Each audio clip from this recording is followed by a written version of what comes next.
প্রকাশ্যে আল্লামা দেলোয়ার হোসেন সাইদি রহমতুল্লাহ আলাই হুজুরের ছবিতে জুতা নিক্ষেপ। আমরা ২৪ পরবর্তী অনেক স্বপ্ন নিয়ে বাংলাদেশটাকে আমরা চেয়েছিলাম। ২৪ পরবর্তী বাংলাদেশ আমাদের কাছে মনে হয়েছিল যেখানে জুলম থাকবে না, নির্যাতন থাকবে না, মানুষের অধিকারগুলো নিশ্চিতভাবে ফিরে পাবে। ২৪ পরবর্তী বাংলাদেশ আমাদের স্বপ্নের বাংলাদেশ হিসেবে আমরা চেয়েছিলাম, কিন্তু আমরা পেয়েছি এখন চতুর্দিকে জুলম, নির্যাতন, চাঁদাবাজি, রাহাজানি, এমনকি প্রিয় আল্লামার ছবির মধ্যে পর্যন্ত তারা জুতা নিক্ষেপ করতে তারা দ্বিধাবোধ করে নাই।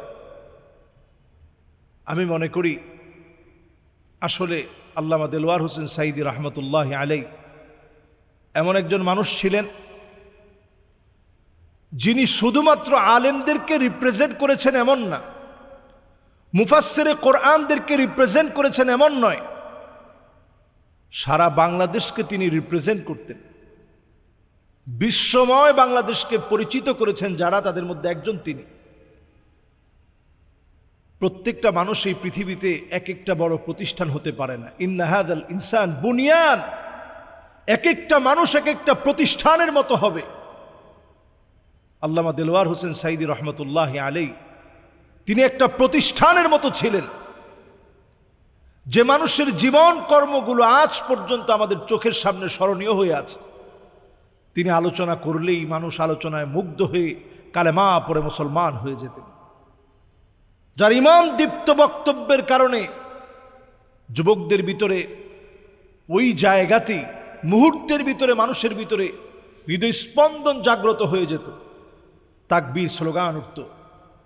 যে মানুষটা ৮০-র দশকে, ৯০-এর দশকে সারা বাংলাদেশের সবচেয়ে সমাদৃত ব্যক্তি ছিলেন,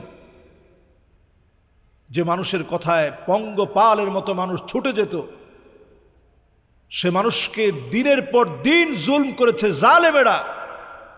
আর এখন নতুন করে যারা নতুন অধ্যায় রচনা করতে চায়, আমরা বলতে চাই এই আল্লামা দেলোয়ার হোসেন সাইদি রহমতুল্লাহ আলাইকে যারা প্রশ্নবিদ্ধ করতে চায়, উনার সাথে যারা বেয়াদবি করে, আল্লাহ তাআলা তাদের নাম নিশানা নাস্তা নাবুদ করে দিবে, জমিনের সাথে মিশায় দিবে।